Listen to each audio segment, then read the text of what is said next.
friends, welcome to Simis Nadan kitchen. ഇന്ന് ഞാൻ ഉണ്ടാക്കാൻ പോകുന്ന തേങ്ങയും ശർക്കരയും അരിപ്പൊടിയൊക്കെ ചേർത്തിട്ടുള്ള ഒരു അപ്പമാണ് ട്ടോ. ഇതുപോലെ നല്ല സോഫ്റ്റ് ആയിട്ടുള്ള ഒരു അപ്പമാണ് ട്ടോ. ഇത് നല്ല ടേസ്റ്റ് ആണ് ഇത് കഴിക്കാനായിട്ട്.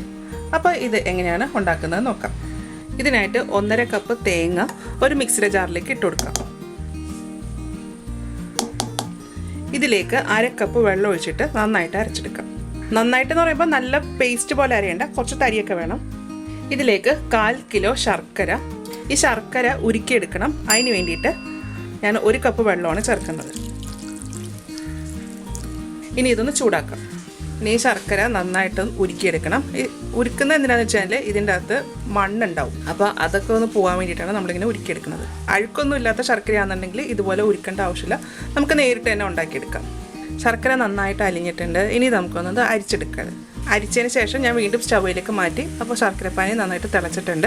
ഇനി ഇതിലേക്ക് ചേർക്കുന്നത് തേങ്ങയാണ്. അപ്പോൾ തേങ്ങ ഞാനിവിടെ അരച്ച് വെച്ചിട്ടുണ്ട്. തേങ്ങ അരയ്ക്കുമ്പോൾ തരിയോട് കൂടി തന്നെ അരയ്ക്കണം കേട്ടോ. ഇതുപോലെയാണ് അരയ്ക്കേണ്ടത്. അത് ഇതിലേക്ക് ചേർക്കാം. ഇതിങ്ങനെ ഇളക്കിക്കൊണ്ടിരിക്കണം കേട്ടോ, അതല്ലാന്നുണ്ടെങ്കിൽ ഇത് പെട്ടെന്ന് തന്നെ തിളച്ചൊഴുകും മുകളിലേക്ക്. ഇനി ഇതിലേക്ക് നമുക്ക് കുറച്ച് അരിപ്പൊടി ചേർക്കണം. 1/4 കപ്പ് അരിപ്പൊടി. ഇത് ഇടിയപ്പത്തിൻ്റെ പൊടിയാണ്.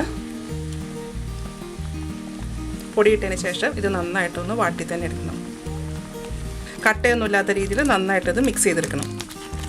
ഇതിപ്പോൾ കട്ടയൊന്നും ഇല്ലാണ്ട് നന്നായിട്ട് ഇത് ഇളക്കിയെടുത്തിട്ടുണ്ട്. ഇനി ഇതിലേക്ക് നമുക്ക് വെളിച്ചെണ്ണ ഒഴിച്ചു കൊടുക്കാം.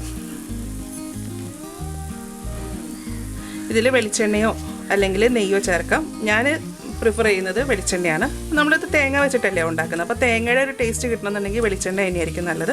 പിന്നെ ഇതിൽ ഞാൻ ഫ്ലേവറിന് വേണ്ടിയിട്ട് വേറെ ഒന്നും ആഡ് ചെയ്യുന്നില്ല കേട്ടോ. അപ്പോൾ ഈ തേങ്ങയുടെയും വെളിച്ചെണ്ണയുടെയും മണം മാത്രം മതി ഇതിന്. ഇതൊന്ന് നന്നായിട്ടൊന്ന് വരട്ടിയെടുക്കണം. ഞാനിപ്പോൾ ചേർത്തേക്കുന്ന 1 ടേബിൾ സ്പൂൺ വെളിച്ചെണ്ണയാണ്. നിങ്ങൾക്ക് വെളിച്ചെണ്ണ വേണ്ട, നെയ്യാണ് ചേർക്കേണ്ടതെന്നുണ്ടെങ്കിൽ അങ്ങനെ 1 ടേബിൾ സ്പൂൺ നെയ്യ് ചേർക്കാം. ഇത് കുറച്ചൊരു ടൈറ്റായിട്ട് വരണം. ഇത് നമ്മൾ കൈ വെച്ച് ഉരുട്ടുമ്പോൾ ഉരുണ്ട് വരണം. ആ ഒരു പരുവത്തിലേക്കാണ് നമ്മളിത് ആക്കിയെടുക്കേണ്ടത്. ഇതിൻ്റെ അകത്ത് ഒരുപാട് നെയ്യോ വെളിച്ചെണ്ണയോ ഒന്നും ചേർക്കേണ്ട ആവശ്യമില്ല കേട്ടോ. ഇതിൻ്റെ അകത്ത് തേങ്ങ അരച്ച് ചേർത്തേക്കുന്നില്ല, അപ്പോൾ തേങ്ങാപ്പാലിൽ നിന്നൊക്കെ എണ്ണ ഇറങ്ങി വരും. ഇപ്പോൾ സ്റ്റൗ ഓഫ് ചെയ്യാറായിട്ടുണ്ട്. ഇതാ ഇത് പാത്രത്തിൽ നിന്ന് ഇങ്ങനെ വിട്ട് വരുന്നുണ്ട്. ഇതാ ഇതുപോലെ എണ്ണ ചെറുതായിട്ട് വന്നേക്കുന്നത് കണ്ടോ. ഇതാ ഇതുപോലെ ഇങ്ങനെ എണ്ണ വരാൻ തുടങ്ങിയിട്ടുണ്ട്. ഇനി സ്റ്റൗ ഓഫ് ചെയ്യാം. ഞാൻ സ്റ്റൗ ഓഫ് ആക്കിയിട്ടുണ്ട്. ഇതാ ഇളക്കുമ്പോൾ ഇതാ ഇതുപോലെ ഇങ്ങനെ വരണം.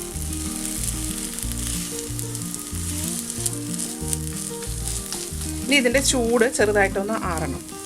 ആറിക്കഴിഞ്ഞ ശേഷം നമുക്കിഷ്ടമുള്ള ഷേപ്പിൽ ഇത് ഉരുട്ടിയെടുക്കാം. ഇനി ഇത് നന്നായിട്ടൊന്ന് കൈ കൊണ്ടൊന്ന് കുഴച്ചെടുക്കാം. അപ്പോൾ നല്ല സോഫ്റ്റ് ആവും ഇത്.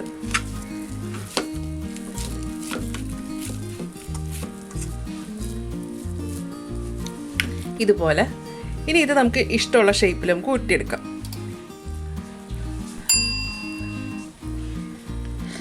ഇത് ഉരുട്ടിയെടുക്കാം.